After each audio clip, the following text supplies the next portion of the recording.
Déclaration des communautés itouriennes face à la recrudescence de l'insécurité en province de l'Ituri après le dialogue de Aru 2.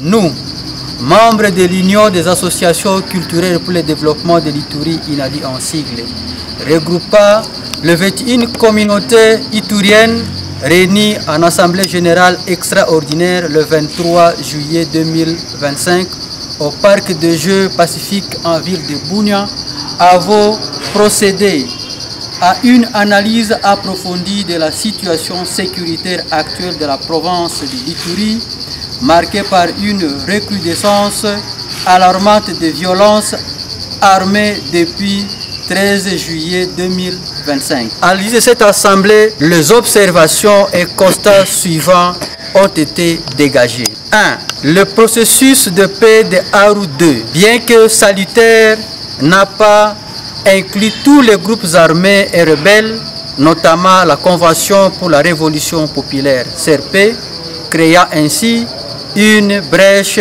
exploitée par les fouteurs de troubles. 2. Certains groupes armés sont instrumentalisés par les tireurs de ficelles internes et externes, souvent mus par les intérêts économiques ou politiques, exploitant la vulnérabilité de la jeunesse.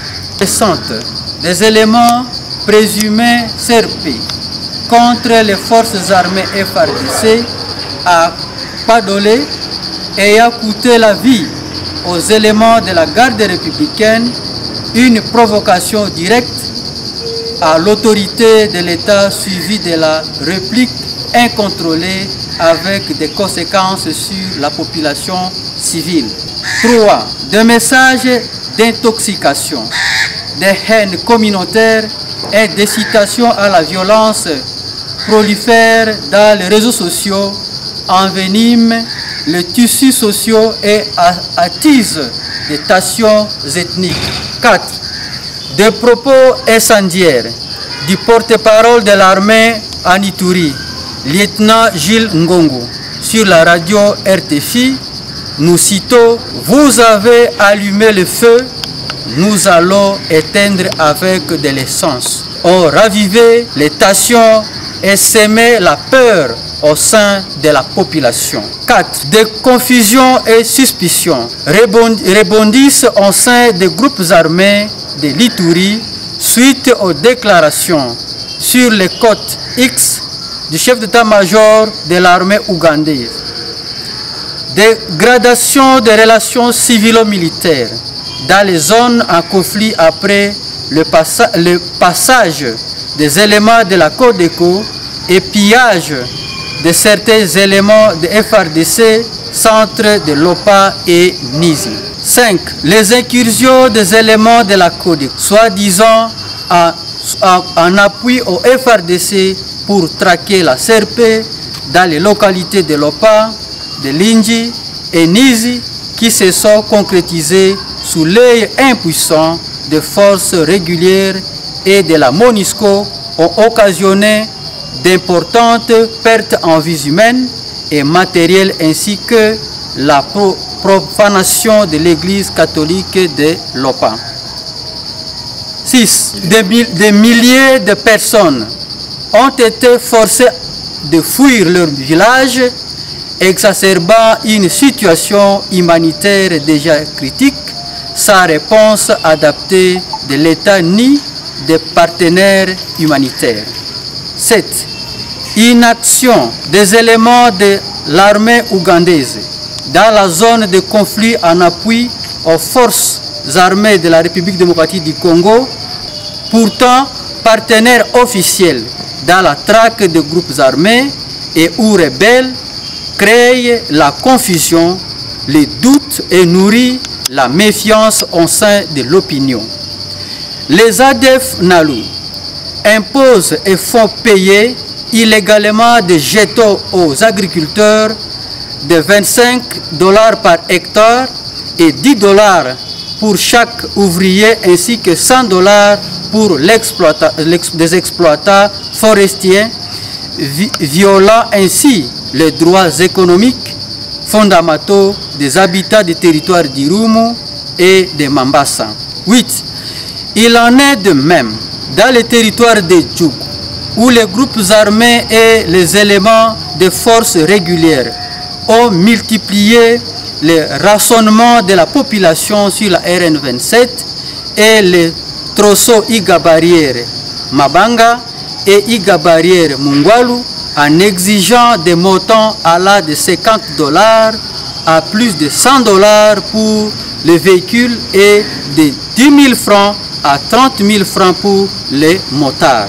Face à ces tableaux alarmants, nous, membres de une communauté réunie, exprimons toute nos compassion à toutes les familles et structures FARDC, Église catholique, 8e Haïti, etc. éprouvées. Déplorons et condamnons avec la plus grande énergie les violences armées, notamment celles perpétrées par la CRP, la Codeco et certains éléments incontrôlés de FARDC. Exigeons une clarification immédiate sur la nature, les modalités et les objectifs de la coopération militaire entre la RDC et l'Ouganda, dont l'opacité actuelle alimente des tensions. Appelons à la CRP à renoncer à la lutte armée et à rejoindre le processus pacifique et démocratique, car les armes n'ont jamais constitué une solution durable aux problèmes de l'Ituri. Au contraire, ne font qu'amplifier la misère du peuple. Interpellons le gouvernement central et provincial de prendre toutes leurs responsabilités pour rétablir l'autorité de l'État et garantir la sécurité des personnes et de leurs biens. Demandons à la communauté internationale, représentée par la MONUSCO, de s'impliquer sincèrement et de jouer ses rôles francs dans la recherche de la paix en Ituri, dans la protection des civils. Demandons aux groupes armés signataires des engagements de la paix à le respecter strictement, de cesser de s'attaquer aux symboles de l'État, les édifices publics et la population civile, ainsi que se laisser manipuler par certains acteurs malveillants opposés à l'unité du peuple iturien. Recommandons à l'armée congolaise de mener sans complaisance des opérations ciblées et efficaces contre tous les groupes armés réfractaires et groupes rebelles ADF NALU et CRP. Demandons à la justice militaire de diligenter une enquête sur les exactions commises dans les zones des atrocités. Dans le contexte de l'Ituri, refusons l'utilisation de groupes armés dans les tracts d'autres groupes armés et rebelles afin d'éviter de plonger l'Ituri dans le chaos. Évitons le gouvernement à sécuriser la passation des épreuves des examens d'État sur l'ensemble de la province de l'Ituri et organiser des sessions de récupération pour les épreuves de TENASOPS pour les élèves qui l'ont manqué dans les zones de Lopa, Nizi, Solenyama et Iga Barrière.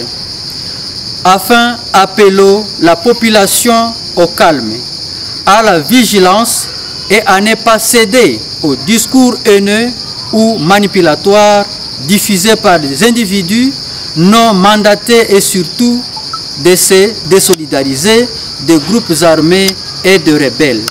La paix sociale et l'unité doivent demeurer les valeurs fondamentales de notre vivre ensemble. Nous sommes tous Ituriens et l'Ituri a besoin de nous unis et non divisés. Fait à Bunia le 25 juillet 2025, les signataires, la représentation des communautés de l'Ituri. Je vous remercie.